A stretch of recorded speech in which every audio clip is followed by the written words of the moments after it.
Hello, people of YouTube. My name is Steve Gray, and thank you for watching. If you're new here, please hit that subscribe button, turn on that notification bell, leave a like, and feel free to comment down below what you would like me to do for future anime and cartoon-related videos. So, today we are talking about The God of High School, Season 1, Episode 6. And this is another one of those kind of typical anime build-up episodes, kind of setting things up for the rest of the season and the rest of the series, as you will.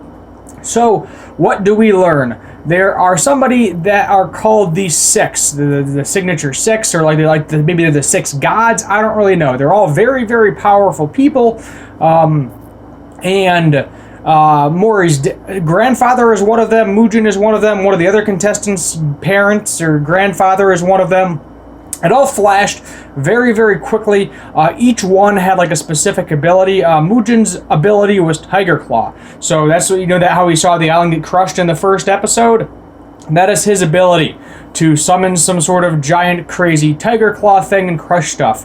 The hooded guy that we saw going after Mori's grandfather, he has some sort of divine sword ability that makes a giant sword come down from the sky. So as of right now, we don't know what the deal is with Mori's grandfather, whether or not he is going to survive that or not, because I think that was like 1-6 against the other. I think it was basically he hit Mujin and another member of the Six got together in order to get all of them back together in order to fight off some sort of something. We don't really know what's going on with that. We do know, though, that a lot of people in the tournament have these godlike abilities. So basically, Mujin was explaining to Dawi throughout the episode that there's basically these crazy monsters, serpents, demons, gods, whatever, and I believe the tournament is basically going to be the one person that's powerful than everybody else, and the one person that kind of rules over everybody is how that's going to happen there, most likely, but we don't really know. As I said, all the Six got flashed very, very quickly. Commissioner Q, the one that Mori kind of defeated, but not really, he basically got defeated. We learned that the fruit that Mori ate was called the Sage Fruit. And that one of the other Six, he's a old bearded guy missing an arm. He actually almost killed Mujin, I guess, but Mujin used some sort of, transparent, almost shadow clone-esque ability in order to get out of it. He's going to end up training Mori. The announcer also ended up dying, not sure how. Somebody from some other organization, the same organization that stole Mira's sword, I believe is who they're going against. So right now it's basically like these gaming commissioner dudes versus this head of gaming guy or something weird along those lines. It's kind of hard to put two and two together right now. So I'm sure a lot of you are equally as confused as I am about this episode and what the heck is going on throughout it. But as you can see from the thumbnail, Mori was doing some training. He got trained from one of the Six. And one of the Six also said he wonders how his grandfather feels, because his grandfather is one of the Six. Dawi got trained, I'm assuming, a bit from Mujin himself. And Mira got trained from the announcer. We don't know how powerful he actually was. We didn't see the fight. Also, I forgot to mention as well that all three of the main characters are going to continue fighting.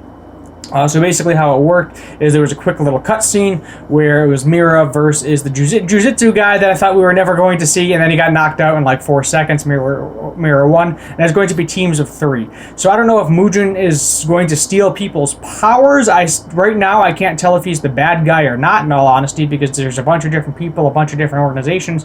In reality, he might be a good guy. We don't really know. So I'm definitely on the fence either way. I could see it going either way, because the first couple episodes, it seems like he was generally a bad human being. He didn't get to Dawi's friend fast enough. Some people are wondering if he actually is the one that killed him purposefully for that reason, and or it was actually he didn't get to him fast enough. We don't really know, unfortunately. All we do know is basically that Mujin is one of these god people and we need to know more about them. It might help, to go back, rewatch the episode again for future references to see what each of these signature six was about. But Mujin kept saying tiger cubs, tiger cubs, tiger cubs. So I don't know if he's referring to people that are going to have the same ability that he does, or maybe it's one of those things where you sign a contract with God and you get some sort of crazy ability, and there's like 6 different abilities that you can have, one of them being a sword, one of them being to crush stuff, and who knows what the other 4 are. Your guess is as good as mine with there, but basically it's like kind of a combination of setting things up, confusion, setting things up again, some training info, and it was kind of nice. We got to see all of the people from the different areas. I believe there are like 6 teams in total. Correct me if I'm wrong. Some of these things they flash so quickly throughout it, it's like I already forgot about it. The 2 that seem important is there is a hooded guy and a blue-haired guy whose names we don't know. One has the ability to light stuff on fire, and the other one has ability to open a giant like chain chomp mouth, if you can imagine that from Super Mario Brothers. So I'm guessing they're going to be of some importance, and same with the grandson or son of one of the other 6 are probably going to be of some importance, but I honestly don't know who's important, who's not. I mean, basically we're still really only going off of the 3 main characters in this. Everybody else is kind of a side character, or they haven't done anything enough important to say so. Morg's grandfather is probably going to become an important character at some point in time. Mujin obviously being some sort of important character as well, but other than that, who knows who these other guys are? We'll just have to wait and see and get everything explained in the next episode. I'm thinking next episode 7, I don't think there's going to be a huge amount of explanation for this stuff. There might be a little bit here and there. I'm thinking because the tournament is now officially started, it's going to be more about fighting. But then again, I have been wrong before. The reason I say that is because we might get introduced to more important semi-main characters, or more main characters, I guess is the best way to describe it, or sub-main characters, whatever category you prefer to put them in, because I can definitely see some of these fights being like the 2-second fights we've seen before. When it's not an important fight, it lasts for maybe a minute at the maximum. It shows off that particular main character's ability for a little bit. But other than that, that's basically it.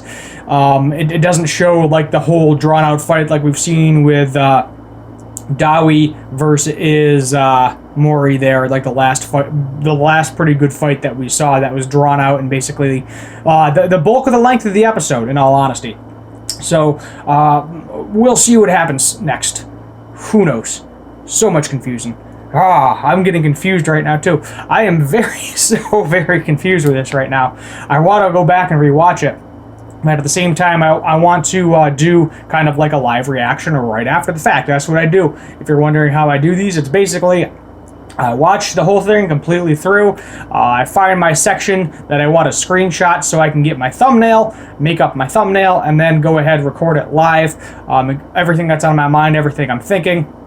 I don't try to script everything out because that can just be a pain. It's going to add a lot more time to my busy schedule as it is, and I just prefer to do it live. It's easier for me to kind of portray the first thought that pops into my head.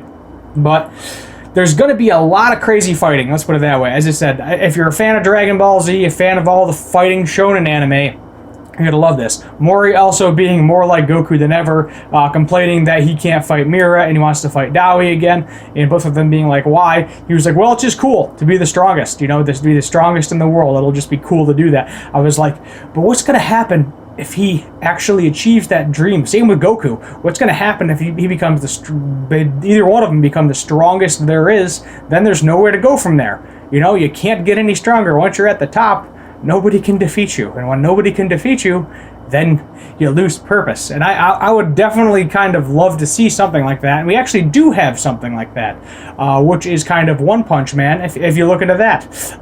So if you're, I've done a review there. Who knows when season 3 is coming out with that, but That's what I'm thinking. Is eventually it's either going to end with him being at the top, or it's going to slowly progress into him getting to the top and then not knowing what to do with it because now he has nobody else left to fight, and that's basically all she wrote with that. Well, anyway, thank you for watching. Let me know your thoughts, concerns, and other things you want me to do for future videos in the comments down below. Yet again, if you're new here, would love for you to subscribe to my channel. Every little bit helps. My name is Steve Gray. Thank you for watching, and as always, have a good one.